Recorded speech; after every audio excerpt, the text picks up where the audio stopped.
Welcome back, everyone. This is our second episode. We want to cover everything regarding creative testing around just emails and also like Facebook ads and stuff like that, and just kind of covering the full length overall. We kind of just been working with the brand on the past couple of days, Fran and I, and we kind of just wanted to share what we've kind of experienced and everything that we've noticed, and notice what's working, what isn't, and just kind of sharing it in today's podcast. So, you want to kick us off, Fran? Yeah, basically, that's a new brand that we signed 4 or 5 days ago, and we had a hell of a journey because they was struggling for a while. They have a nice product that really solves a really big problem. So yeah, we tried to position it. We immediately realized why they were struggling for so long because it was pretty much obvious after our first test, and then we slowly realized what are our next steps and what we need to change. And we act fast, so we are in like our 4 day of testing, and we have had scheduled, yeah, in 2 hours from now. So we'll see what that test will show. But basically, we switched their complete strategy because the whole strategy was relying solely on showcasing the product, showcasing the feature, everything, instead of just piquing interest. And basically, they were just trying to sell people over the ad. They were just doing everything in the ad itself. They didn't care about anything else in the funnel. They just wanted to have really good, I would say, corporately looking ad. And yeah, basically we switched the whole concept, the whole brand identity, kind of, because they really wanted something that works. They really had an identity crisis because their whole brand was just stagnating because they were just in the same position for the last 2 years. They didn't change any angles, anything. They just saw what worked a couple of times, and that's it.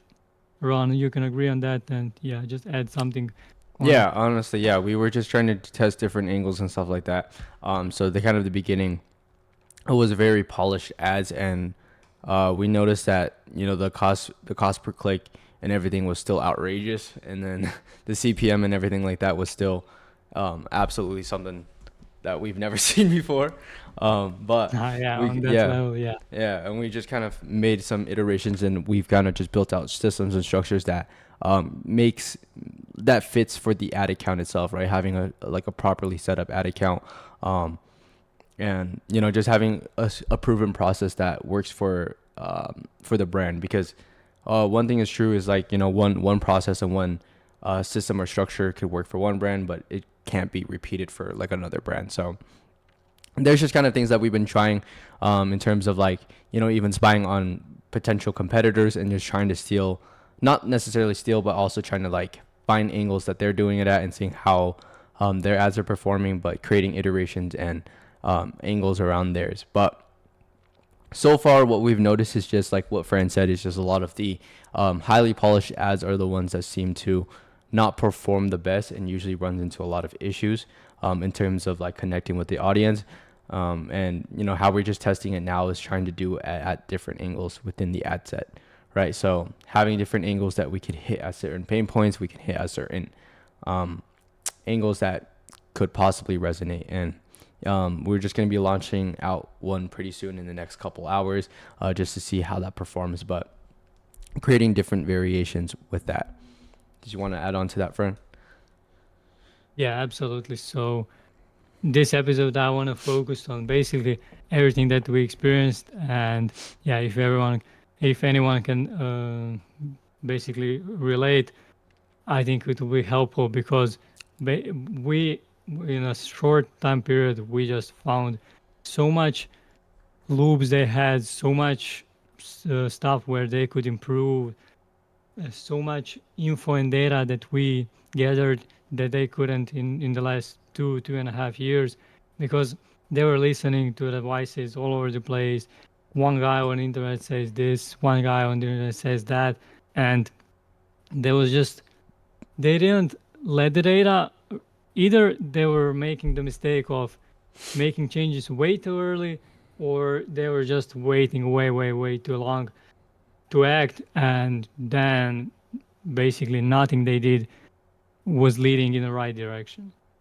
Yeah, what before we kind of came into it, what kind of errors did you see within the ad account itself that you just instantly knew that okay, this the way that they're approaching it is not up to par. Yeah, like I said, almost every ad looked identical. Bro, it was just a product photo, like a bottle. It's a supplement brand. That's what we can say. And basically, it was just different copy, maybe different, not necessarily different angle. It was just different saying of something that is almost identical to similar angle that they were trying to build on. So basically, not have any creative diversity, and yeah, they were just following the noises, and they were not following the signals that they got from the metrics they saw. And yeah, we saw completely horrible ad account structure, like Ron mentioned. The previous agency was basically clueless. They were just hyping them up with some I wouldn't say unimportant, but metrics that doesn't quite relate. Conversions, they were hyping 9.5 click to rate, while their CPMs were high, which didn't make any sense. Why they were just presenting that? But yeah, to each their own. And yeah, basically everything was all around the place, and we just needed to identify everything and see what we can do differently. And yeah, we ran one test with the same stuff that they did previously, with our like creative strategy or media buying strategy, just to see, okay, this is basically basically product product to market fit situation where it just didn't align with anything in the market. Yeah, and I think that one thing is also important with how we've kind of been approaching this so far is just like the speed of delivery, right? So I think that most brands kind of overlook the speed of their own delivery in terms of their creative aspect or just in anything that they do. Obviously, not just like oh, creating something and not thinking twice about it and just kind of like posting it and letting it out. But essentially, what I'm trying to get at is just like being able to kind of have ideas and testing it fast enough just so you're able to find the winners faster, right? So just how we've been approaching is just having like swipe files or just having a creative process that we can come up with ideas, right, that we think that could resonate, and then we like split them into different angles within the ad set level. And one thing that has been super helpful with that is just like the use of AI, but in a way that actually just helps us with ideas and help us like create more assets that we're able to use to be able to create the ads itself. Because I think that with the whole AI situation and the whole market for AI, and it's like kind of be changing the landscape for that, right? With the whole creatives and stuff like that. I think that it's very important to consider how we would use it and how like we could implement it into our workflow, right? So what we've been implementing with that so far is just trying to have like different variations of like the ad, and having like different things that helps us generate, such as like widening up like like the page, right, where it fills it in and it still stays on brand in a sense, right? But yeah, it actually leads me into that, like for the whole just doing creative testing and like creating creatives overall. How do you think AI has impacted that? Yeah, you know how much I love AI creatives and the tools that we are using, but what we realized lately is AI is it can be really good for creating the end product, but how we utilize it is we have concepts that AI either creates We have some scripts that I wrote and stuff. So basically, it cuts our like manual work and stuff. But AI definitely, with especially with this product and this brand, helped us specifically with just getting faster understanding of their whole market situation, their positioning, their target audience, their demographic, everything. We basically gathered all the data that we had, and that basically speed up the process 3 times. And I know you can agree on that. And Yeah, it yeah, definitely basically, it definitely does speed up the process a lot more because I think that like the brands that kind of avoid utilizing AI, especially with the ever-changing landscape of artificial intelligence, right? Like, it's just best to kind of use it within your own workflow, just so you're able to kind of create ideations. Like, it doesn't necessarily have to be for image creation, but it can also give you at angles that you haven't considered, right? So having certain things within your prompt and your workflow that just allows you to be like, okay, I have the next idea for the campaign. Because like with the process and how we've approached for the this current brand that we're kind of working with, it's just like the speed of execution and delivery, right? So we just have like a set of creatives that we're just like, okay, we're ready to test these. We're ready to see how the audience resonates with them. Because a lot of times brands, they kind of hit like this creative block where they're like, okay, I don't know what specifically to put out that could resonate with my audience. I'm just gonna copy my competitors, and usually copying your competitors never really lead you anywhere, right? So just having different angles that's like unique. So sometimes it's the product and the kind of the market saturation overall, but I think it's just about like finding, not necessarily the product or winning, creative winning anything. It's just about the winning angle, right? What's the winning angle that you need to find specifically for your brand that just makes you stand out, right? And yeah, and then AI has helped with that in terms of like creating something that like that is very scroll stopping and then scroll stopping.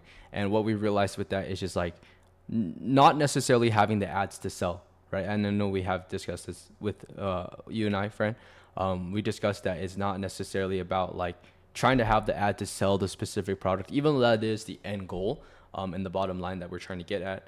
But generally, running the creatives is just for us to get attention, right? We're just trying to get people interested enough to click on what it is that we're putting out, and then like have the product page, have the everything that we've created do the selling itself, right? Did you want to add on to that? yeah, agreed. Yeah, basically, our whole approach now is basically completely different what they did previously. Now with the whole ads, ad creatives, ad copy, everything that we did, it was just piquing interest, triggering the emotion, educating them. Those are the stuff that all of the brands, especially in skincare wellness industry, need, and I think they really want to focus, but don't know how. They don't know how to make a leap from, okay, this is my product is the best because of this, this, and that, and leading with the other side where ad is just like Ron said, for piquing interest, for them to click to go on a website, and website and your brand story is where they will convert. And also what this brand was doing, they thought that having unpolished raw photos on their website would just throw people off from their aesthetic because they were trying to be as a like a healthy supplement, polished. Everything was just, they thought that everything needs to be polished, clean, because that worked in 2016, 17, where their journey in the ecom started, and now they saw that that completely doesn't work. And when we switched to they had a lot of photos, raw, authentic photos from their happy customers, from their loyal customers who are buying from them because of the product itself is really, really good, really, really helpful. So the product really have a demand and people really want to buy it, but they were struggling to attract new buyers, and basically their whole revenue was just relying on their repeating customer And yeah, that's one thing that they really did great, was having email list, having SMS list for years. They have a really big data, and yeah, I think that was basically what kept this brand alive for that long. And now we implemented the product images, the UGC, basically user generated reviews that they had, the raw unedited photos of the packaging, of the bottle itself, of everything they had. We just put that on the website, and we saw increase of the conversion rate. We saw more sessions with even less spend and less budget that we tested than they were spending for years. So yeah, Yeah, I basically think that was that with the whole polished ad stuff is not going to work as well anymore. Unless you're already like industry leading, right? You already have an audience that have already established in a sense.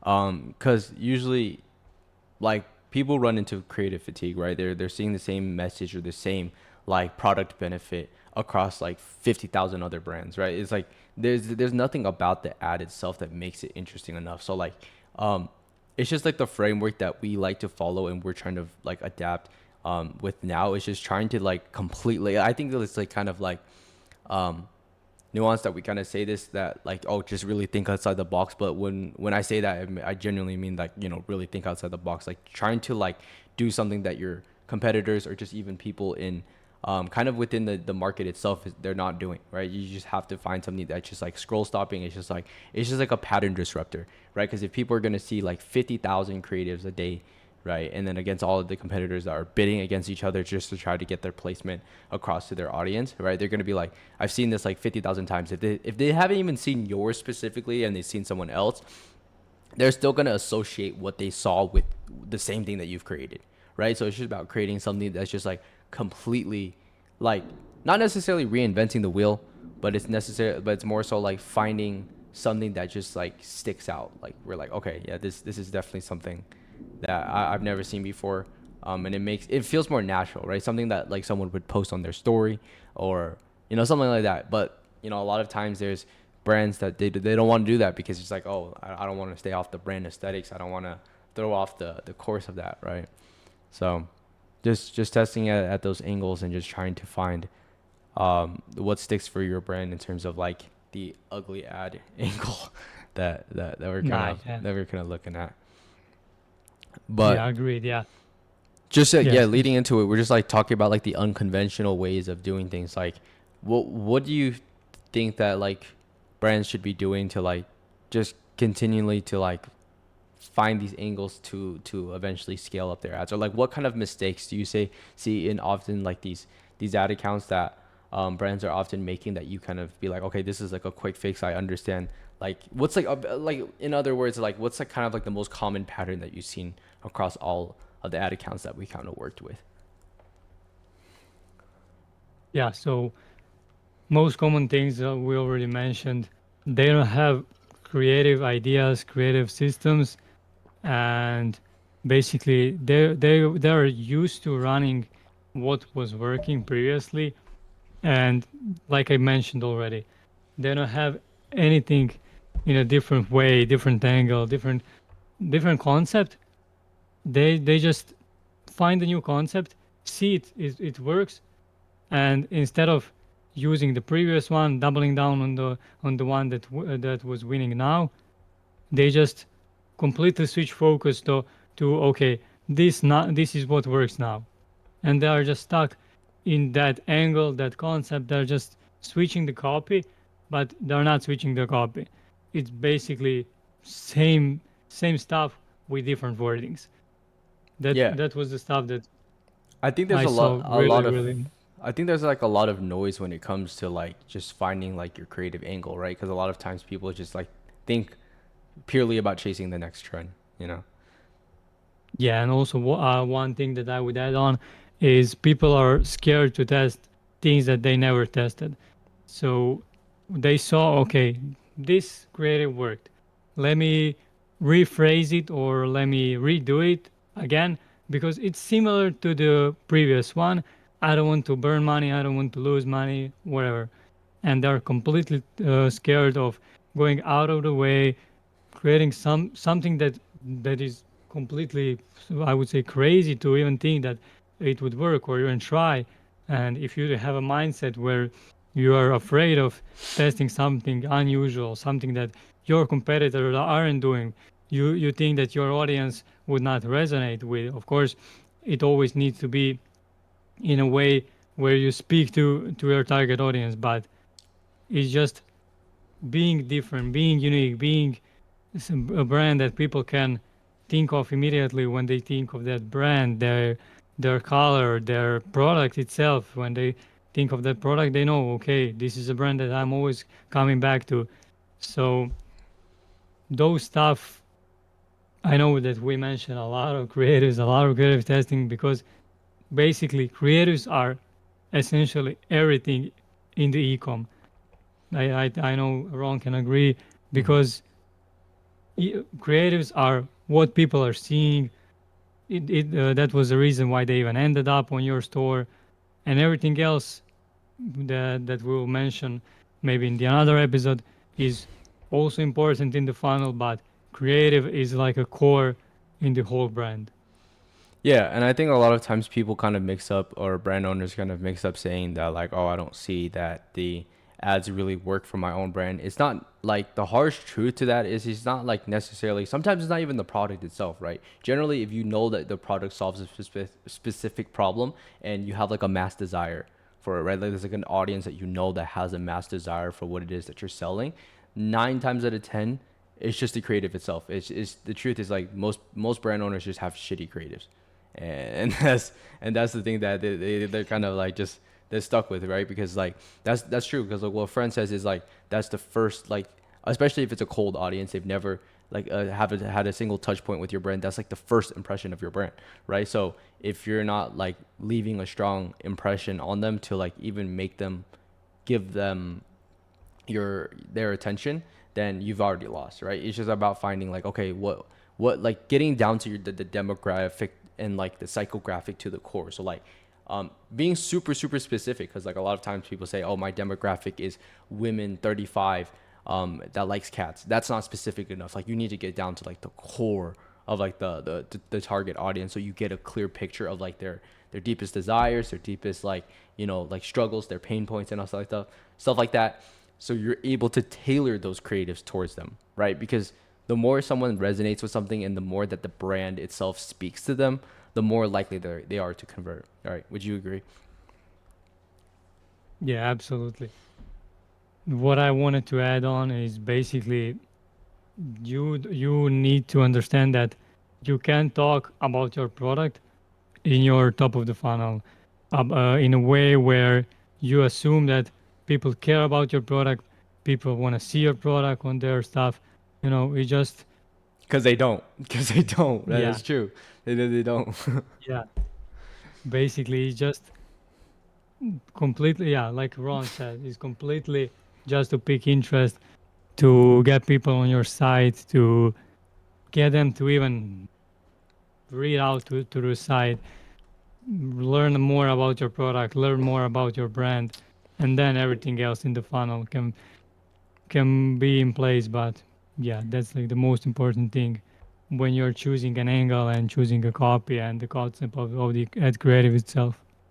Yeah, because what is true now is like like the thing that you're actually just paying for with paid ads is just attention, right? The way that you have to be understand and strategize about the way to capitalize on attention, right? These platforms have billions and billions of users, right? So it's just about like, okay, how how can I deserve someone's attention? And usually that leads with like the hooks and stuff like that of like the creative itself, right? So what, like thinking about creative ways of like hooking the customer or like the audience into like hearing more about what it is that you're selling, right? So like because like what the thing is like I've heard someone mention this before, and I think that it's a good comparison. But like usually when we're on a road and there's like a billboard, right? Like you're going pretty fast, right? Like you're going pretty fast, so you're only gonna get like what 5 seconds to read it. So like copy itself in your ad should not be like a paragraph. Like, you shouldn't be writing like a bunch of stuff, right? Because the ad itself should just be like visual. It's very visually appealing, and it just has like a very punchy hook that makes people be like, oh, that sparks like some curiosity that makes me want to click, right? It's just like kind of creating that curiosity bias for the audience overall. And now with the whole digital landscape of like everything, right, and especially with how many ads that everybody is running, it's just like, okay, how can I position my brand to win attention, right? How can I position my brand to get the attention of my audience compared to my competitors that are kind of doing it at the same angle? Because like now people are like, they'll see an ad, if it's like something that they don't like, they're gonna skip it. It's even faster than someone that's driving a car, right, that's looking at a billboard. They're gonna look at it, no, it's an ad, and they're gonna skip, right? So it's just about like, it has to be something that makes them stop, right? Because I've seen very, very good ads before, and that's like kind of like the common characteristics between all of them. It's just like something that just like disrupts like the way, like the pattern disruptor, right? The pattern disrupting thing is, it just makes it seem like, oh, I've never seen this before. I've never seen this angle before, and it makes you interested enough to kind of like want to dive deeper into it, right? Yeah, agreed. Yeah. I would ask you a question on that. Mhm. What would you suggest to people, where to find ideas, where to brainstorm, how to brainstorm ideas, what platforms do you use, what platforms, where they can completely switch the mindset and understanding the core stuff that we were mentioning. I think that using like swipe file platforms and just creative library platforms, like the classic Facebook ads library. I have a tool called Margritty. I think that's what it's called, Margritty Co. There's also Foreplay and all these other platforms. There's so many platforms. I think they kind of all serve the benefit of their own, with different things to see, like how other brands are running their things, and like seeing how their ads are performing, so you can kind of make your own ideas to kind of iterate your own. But usually I think that having a tool stack or like tech stack with all like the things is very important. Having your own swipe file is super super important. But I think that eventually, with over time, you shouldn't necessarily always spy on competitors, right? Because if you have winning creatives of your own, and you've noticed things to work in the past, like just create swipe files and always keep track records of all your creatives, because that then becomes like your own creative like workflow, right? You're able to just take from your own inspirations based off of data, right? It's not something that like, oh, I just think that I think that it's visually appealing, so I'm gonna create it. No, it's like track all of like the metrics and everything that's performing, even like within past campaigns. I think that like the ads from the past campaigns, sometimes people overlook those. So like just seeing how much you've spent on them, how much you kind of got a return on them, like maybe bring those ideas back to life, right? Maybe like those things that kind of caused creative fatigue and they had to be killed like a while ago could work now, right? Because people are like, okay, I haven't seen that in a while, so like it could be another angle that people could attack it at. So essentially just creating your own swipe file with all of your ideas, and all of like the angles that you've tried, right? And then also just using AI a lot to help you with ideation, right? Having certain prompts that you're able to use to just speed up your workflow, because again, the brands that are just doing laps around the other brands that aren't kind of doing this is just they have like a specific structure and a system in place that allows them to like test and move with speed, right? It's just speed of delivery. So yeah, just having all of these tech stacks and stuff like that. So yeah. Yeah, absolutely. Speed beats perfection where it comes to creative testing, because we tested probably around, so we had Yeah. probably Because around I think 30 one thing, plus. Yeah. yeah, one thing I wanted to add on to that is like a lot of times we are very biased with the way that we see our own ads. Like be like, oh yeah, this is gonna definitely perform, and then you send it out and it just flops, right? It's because like you're not creating the ads for yourself. You're creating the ads for what people want to see and what people want to hear, right? So just kind of reframing the way that you think when you approach creative testing and creative like creation and like ideation and creation is just like being, okay, how can I make this resonate with my audience? How can I step into the shoes of my audience based off of the demographic? Like, that said that you have all of the demographics, psychographics, and you kind of like really, really step yourself into the shoe of the consumer. So like not thinking in the form of the marketer, but the form of the consumer, right? So like, what would they want to see? What was like the deepest things that they want to hear, right? Because like sometimes like you make things appealing to someone by saying things that they want to hear, you know, and then they're gonna be like they're gonna be more invested into the ad itself, right? Yeah, agreed. When you are making an ad, or when we are always biased with everything that we do. So yeah, just try to distinguish your work, your ideas, and just read from data, and yeah, read from your competitors, your previous success, and just try to be neutral and just let it test, because it's a test.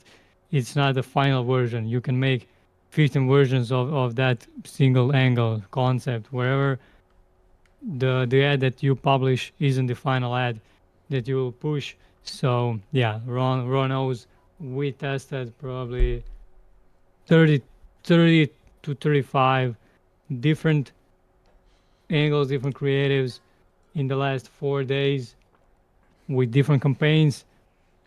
And And yeah, we've we always, already saw and the thing is winning with, patterns. and what the thing is, Fran and So I, the way that we approach things is we always have new ideas up, so we can always have like new concepts and new angles to continue to attack it at, right? Because the moment like the brand starts to feel comfortable with everything that they're doing, they're going to slowly start to um, like hit a plateau within their creative testing process and their whole thing, right? And they're like, okay, something's not working. I'm always stuck at the same numbers. I'm always stuck, doing the same numbers. So it's like if you do the same things, you're gonna expect the same results, right? If you do the same things, you yeah, have to expect the same results. So it's just like, okay, how do I create my added structure that just it builds a proven structure around it? Because I think that with every account that we've assessed, it's just like building their own creative testing, or like their creative testing and also like scaling structure so they can approach it efficiently, right? But also just kind of covering into that. So like when we kind of find creatives that are actually just performing and hitting out like the metrics that we're liking to see, what are like the common mistakes that you see when it comes to like, okay, let's take the creative and then put it to the scaling campaign? yeah, okay. So sometimes people wait way too long for the scaling phase, because they think, oh, my metrics will go down, or if it's proven to work. People sometimes, like I noticed that quite often, people want to have a perfect situation, people want to have perfect timing, but like we mentioned multiple times already, you need to act fast and you need to act accordingly. So of course you will not rush and scale something that obviously isn't proven to work yet, or it's kind of in between. Get one It's a purchase and tiny, then they get one yeah, purchase and then start scaling it up like crazy. yeah. You scale your ad budgets are like crazy. There's a percentage scales and stuff. People, yeah. If you see one purchase on that creative, it doesn't mean that that creative will win, or they people leave it just running because they saw one purchase on it and they think, oh, it's a winning creative. It doesn't have to be. I always call that, well, lucky sales, because it can Mhm. burn budget, and then you just left it run because you saw one sale on it, and then in the end run, that sale doesn't matter because you burned so much budget that that ad and that sales become unprofitable. So it's honestly really easy to get in that trap where you just blindly believe everything on a short term, like, oh, this creative got the conversion, let me run it, let me duplicate it, let me just change the single thing in it, and then it would rip. But that doesn't need to be a case. So yeah, it's really important to be really patient and really careful about every decision that you make, because few simple mistakes can lead you to really completely different situation that you want to be Yeah, I think in it's the just whole like testing. I think it's just like being level headed when making certain decisions. Kind of like had that before when we kind of just like tested things and we weren't super level headed with everything and just kind of making decisions and stuff like that, without reading off of clear data, right? And it's just kind of having a lot of confusion around that, where there's like, you're like, oh, this is like, just trying to test different things and then just trying to have something stick for your brand overall. That's true, man. um yeah, so what's your kind of your thought process when it comes to like just bringing it into a scaling campaign? Because I know like a lot of times a lot of people on the internet and a lot of media buyers have their own take on certain things, where they're like following the framework of like, okay, follow Facebook's guide of like 10 to 20% when it comes to scaling. Don't scale too quickly. What's kind of your thought process when it comes to, okay, like we can up the budget, we can start like, scaling it overall. Yeah, my approach, yeah, it's kind of similar to everyone else because there are certain rules that and certain patterns that people saw and that I saw and everything. So you need to be. I always love to scale it slowly, but it doesn't need to be always. Like I had sometimes because the brand owner or I thought that we need to scale aggressively because this summer I worked with a brand. I can say it was a product. It was a fat burner. It was a seasonal, like kind of seasonal product. It was basically a perfect timing, perfect opportunity. We were early to the market, early to the season, early to position ourselves, and we basically pushed it 10 times faster and 10 times harder and more aggressive than we would usually. So it's also the product situation, the market fit, your timing, and yeah, everything needs to align so you can scale progressively. So yeah, you always need to follow some rules, some guidelines. I'm always up for that, but don't just be stuck into believing, oh, I need to wait 3 days to make a decision. I need to wait. Don't listen to that stuff. If you see, like we saw, we intentionally just didn't change anything. We just made better uh, better, I would say, targeting. It wasn't even a targeting. It was just better structure of the creative, better campaign structure, and with the same creatives that they were running previously. We chose, I don't remember, like 5 of them just to test, Hmm. and also we were biased with them because in that case we were biased because we intentionally chose the stuff that we thought can convert with the stuff that they already have. And we wanted to see what are the metrics that are getting from the stuff that are closer to the page that they want to be on. And basically we saw awful results because we accepted it to be, we expected it, and yeah, we were right, and yeah, honestly, the brand owner told me to wait another day because he liked 1 or 2 metrics. Yeah, he liked click rate and stuff, and he was like, "Oh, but they're clicking to this ad, this and that, you know." And I told him to cut it. He didn't want to, and then we spent uh, $80 more, and then he was, "Friend, you're right. I should listen to you and stuff." And yeah, this is just a lesson. I'm not the smartest guy in this, and I can be wrong with my decisions and stuff.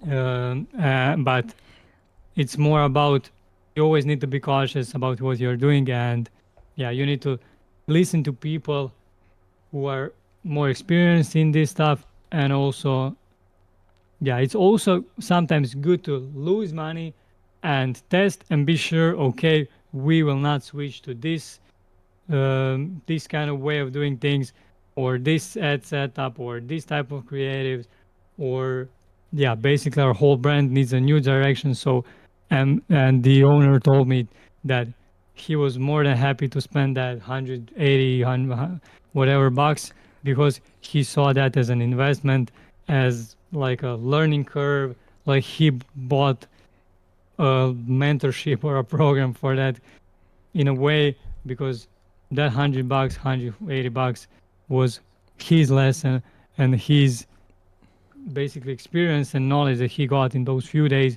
with just failing.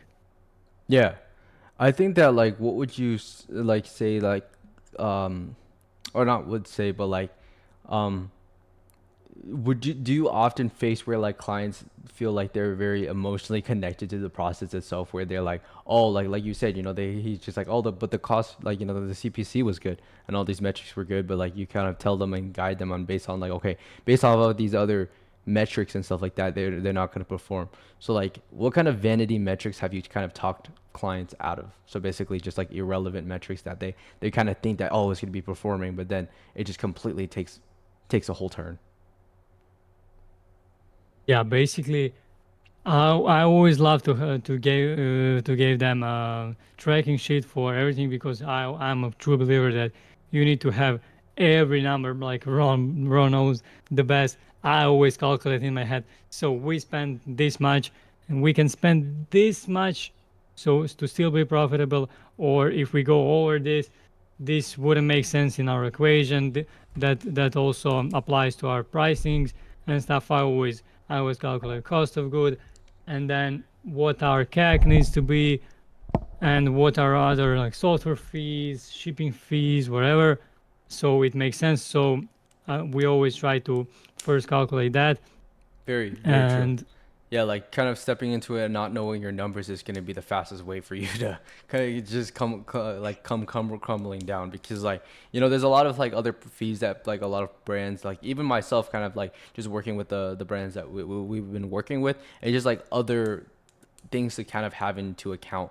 So like having like higher AOV will definitely help with that, right? So like just understanding like, what does like it cost to acquire a customer, and on top of that, like what are the other metrics that are like, what are the other things that the fees that you have to pay for in terms of like paying supplier, paying manufacturer, and also like paying the processing fee that Shopify sometimes has, right? So that can like take a little bit hit into your margin. So understanding, okay, your margin, and understanding how much of these fees are kind of eating into that, so you can be more strategic and more smart with the way that you spend money on ads, right? yeah, agreed 100%, because a lot of people, a lot of supplement brands aren't even profitable on their first order, because yeah, it's just hard to compete in this market. And if you don't have good profit margins, and of course if you are starting your brand, I get it, it's always hard to outbid your competitors. And that's where we also always try to hit different markets. That's what we did for this brand specifically, and we also act fast on this. They were thinking about it, I suggested it, they were thinking about it for 2 days, 3 days. And mind you, we work with them actively less than a week. I think 5 or 6 days, maybe. I think, yeah, 5 or 6 days, and we already prepared everything. And we were, yeah, like we said, like multiple times now, we Speed. were running a new campaign for a completely new market, because we saw that we just want to test angles and creatives, and we want to test it cheap as possible. Because if we can see data from different market, when we can see that this angle works, this mm, product have a demand in this market, of course it will have a market in their original market share in their original market. But in this position, in their current position, they aren't in a position where they can outbid their competitors. And why not become one of the competitors in a less saturated market, where they can have cheaper results, and they can collect a nice chunk of change for their product. Yeah, most definitely, because like market position, not only market positioning, but also the market itself, because obviously there's going to be saturation and competition within anything that you do, but it's just also about like trying to test different markets that are underserved, right? Because If you're kind of like playing in the big fish pond with like everybody else that's doing it, like you can take a chunk of the pie, but it's going to be a lot more difficult. So like our approach now is like trying to go into different geographics to see where people are underserved, seeing if our product itself or like the product itself resonates with that specific audience. Because if we know that if it appeals to that specific audience in that sector, we're able to take that and then test it into other different markets as well, right? We could test it in, the UK. We could test it in back, and we can bring it back to the US once we have enough data that we can be like, okay, these have been proven to work in this market. How can we structure it to fit in this market, right? Yeah, absolutely. Yeah. So yeah, what next would we cover? So Yeah, I had a question for you. mhm. So you tell people what's your approach about testing different creatives on different platforms. Like, what do you mean specifically? Yeah, I mean just tell the people your framework on how you test creatives on Facebook, on TikTok, and just tell them that your creative strategy and the system where we had a brand, we are already preparing for the TikTok shop, and we will just repurpose and reiterate the stuff that we already have. Yeah, so like I said, having the AI and having like the tool stacks and everything that helps with the initial creation, but I think it's also smart to take what already works for you and then trying to do it at different angles in terms of like, okay, if a static ad was performing with this specific hook, how can I take the hook from this ad and then try to make a UGC content out of it, or try to make like a user or like a creator generated content out of that using similar hooks, if not the same hook, right? Because it's all about the hook itself. And then usually with UGC content, obviously just with video ads overall, it's going to cost a little bit more. But it just depends on how you approach it. That makes it profitable, because I think that static ads can be just as profitable, right? If not more profitable, right? But it's just about like, having a proven creative process, like we've kind of mentioned a million times. Uh, but and then just kind of having like different creators and just building authenticity around the brand, because again, people want to buy from other people, so usually having UGC content, that's why they perform like very very well, especially if you know how to approach it properly. But the strategy with this brand overall is just like looking at the over or not overlooking certain like opportunities that we've seen, because even with like the past years or even a couple year or two, right, with the TikTok shop situation or like the whole opportunity on TikTok shop, I think that it could be a killer opportunity to be able to not only like bring the product onto the platform itself, but also having the creators on there that we can work with. We can then take those videos and then plug it into other platforms, right? And then testing it at other, like, so taking like TikTok or like creator content and just trying to even work with them just so they can kind of be a part of the brand, taking that content and putting it through the ads itself on Meta and stuff like that. And because if it's already proven to work on another platform, like it's most likely to work on other platforms as well, right? So Yeah, distribution. I would add on.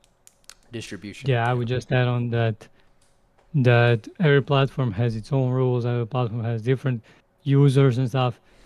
So you just want to see different patterns, and yeah, just make it suitable for the platform itself. Sometimes just using the same content on the different platform can work. Sometimes it doesn't. So it's also understanding the platform and the target audience that you have on that platform. Yeah, saying that you've been experienced on the TikTok ad side of things as well, do you think like the algorithm is much different, or how different is the platform to each other overall when it comes to testing and scaling? On which platform? On Facebook and Yeah, TikTok, so or yeah, like the Meta and TikTok, do you think that there's a create like a specific process when it comes to TikTok testing that's like nah? completely Yeah, different, or yeah, okay. TikTok previously was more fast-paced. People, there were younger audience on there, and yeah, it was more UGC content and stuff. But now it's all sort of audiences, and every demographic can be seen on there. So it becomes more like Facebook, because Facebook has, of course, Instagram. So they're really, really similar with it. But yeah, Facebook can be more on a long run, like longevity on Facebook is much, much higher than on TikTok, because TikTok still isn't on the same level. You need to change your creatives and your whole approach and your whole angles and stuff much, much more frequent. So yeah, that's like the main difference that I saw, because people can run ads for half a year on Facebook, and that's still not a case on TikTok. Yeah. So how do you adapt the creative strategies for each platform without just reinventing the wheel? So like, what's kind of like the angles that you would say testing would be the most beneficial at? Mm, I would say, yeah, I would say just always have, like I said in the beginning, a strategy behind it. Always have a proper market research, proper angles that you want to test, and just adapt by receiving your data. And yeah, basically learn from data and learn from signals, and don't be biased and don't chase the trends and stuff, because like we mentioned already, it's your brand, your own story, your own brand identity. So yeah, everything needs to be personalized. Everything needs to be to the T to your brand. Yeah, I think we kind of touched up on the points. Um, was there anything specific that you kind of want to leave this off with? I think that storytelling and everything, I think that's very important as well. That's what I kind of want to leave it off with. It's just within the ads itself, like trying to have like storytelling angles or just having stuff that resonates with the audience that is going to be the best performing. So yeah, I'm gonna leave it off with that. You got anything? Yeah, basically just get back to the core of your brand, and then make creatives suitable for your target demographic. And yeah, because most of the brands were created because of the reason. So find that core reason and just try to present it as good as possible to your target demographic and target audience. So just think about what will resonate the most with your target audience, what will resonate most with your product, and yeah, that's like a golden advice that I can give you. Facts, facts. Yeah. I think that'll be it for today's podcast. I think we covered up on all the points. I think basically did cover up on everything. If you guys want more info on like how Fran and I could help you, we will leave links in our socials and everything in the description. But yeah, we'll see you guys in the next one. And one thing I want to leave it off of is just have better creatives, right? Have better creatives.